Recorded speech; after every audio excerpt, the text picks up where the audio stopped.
안녕하세요. 알파균의 경제뉴스입니다. 바다에서 식탁까지 물류 사업 확장하는 식품 그룹들, 전세나 해랑들 경제 기자고요. 조회수는 한 건입니다. 한국발 카기를 꿈꾸는 하림도 H&M 인수전에 합류한 상태다. 하림이 H&M을 인수하면 자회사 페노션과 물류 사업 시너지를 낼 수 있을 것으로 기대된다.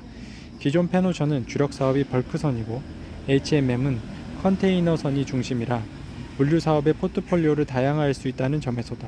올해 상반기 기준 페노션 해운업 미출 비중은 벌크 68%, 컨테이너 8% 수준이다. 하림은 2015년 해운업체 페노션 인수 당시에도 곡물 수요 기반을 갖춘 할인과 시너지를 노린 바 있습니다. 지분 1% 변화의 주가 출렁, 소음송 기회 찾아라. 문희로 기자고요. 매일경제입니다. 그동안 국내에서 적대적 인수합병 M&A 매수자가 외국계인 경우 국내 산업보호라는 방어 기제가 작용해 뜻을 이루지 못하는 경우가 많았다. 신들러 대신 KCGI가 나서면서 M&A가 아닌 주주행동주의라는 명분을 얻게 된 것. 오너 입장에서 비협적인 지분율은 1% 이상 기준으로 신들러 13.22%와 KCGI 2%, 외국계 펀드인 오르비스 6.9%, 뱅가드 1.91%, 블랙록 1.11% 등 25.14%다. YTN 인수전 중견기업들 도전장 조윤희 매일경제 기자입니다. YTN 주요 주주인 하나인 미래에셋생명은 주가가 오를 때마다 차익 실현에 나서 눈길을 끌고 있다. 금융감독원 공시에 따르면 미래에셋생명은 지난달 30일부터 이달 1일까지 3영업일에 걸쳐 장내에서 494만 4,968주 1.18%를 처분한 것으로 나타났다. 주당 평균 처분 단가는 1만 8원이다. 이번 매각으로 미래에셋생명의 YTN 지분율은 10.54%로 낮아졌다. 지난 2, 3월에도 미래에셋생명은 시여 차례에 걸쳐 약 119만 주를 매도한 바 있다. 미래에셋생명은 지난해 말까지만 해도 YTN 지분 14.58%를 보유하고 있었다. 세명국인 KCGI 운용 차준호 한국경제 기자입니다.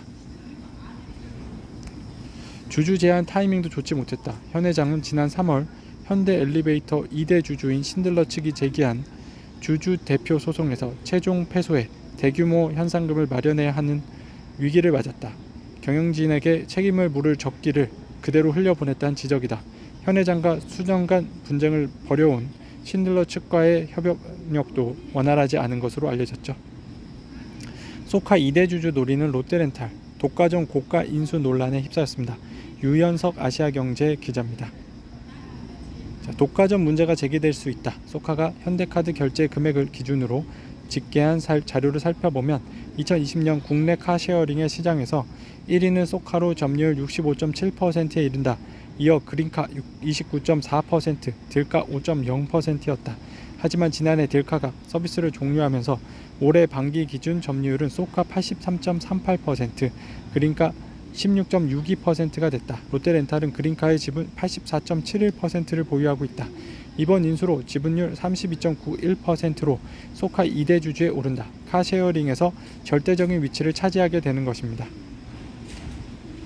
네, 알파균님, 건축가의 습관이라는 독서 강연을 갔다 왔습니다. 김성동 기자 축하드립니다.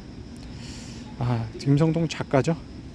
새신 나선 한미약품 한미 2세 경영체제 쟁거름 머니에스 지용준 기자입니다.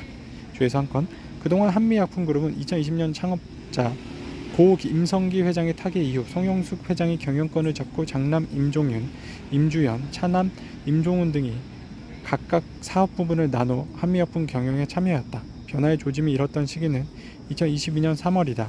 업계에서 유력 후계자로 뽑았던 임종윤 사장이 지주사 한미사이언스 대표이사 재선임 명단에 빠졌다.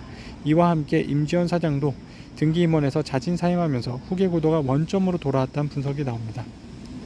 또 신기록 노리는 K방산 4대 수출국 도약 꿈 성큼 이한드 머니에스 기자입니다.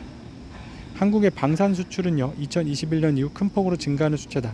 방위사업청에 따르면 방산 수출은 수주액 기준 2017년 31억 2천만 달러 4조 1,300억 원에서 2022년 173억 달러로 급증했어요. 지난 2년 새 증가폭만 3.8 달합니다. 지난해 2월 발발한 러시아 우크라이나 전쟁 이후 미국 북대서양 조약기구 나토가 있고 유럽, 인도 태평양, 중동 등 세계적인 군비 경쟁이 가속화되면서 한국산 무기 수출이 증가하고 있다는 분석인데요. 장원주 한산업연구원 연구위원은 한국의 방산 수출 품목은 성능이 좋고 가격도 저렴한 데다 빠른 납품, 확실한 애프터마켓 등으로 상당히 매력적인 무기라고 진단했습니다.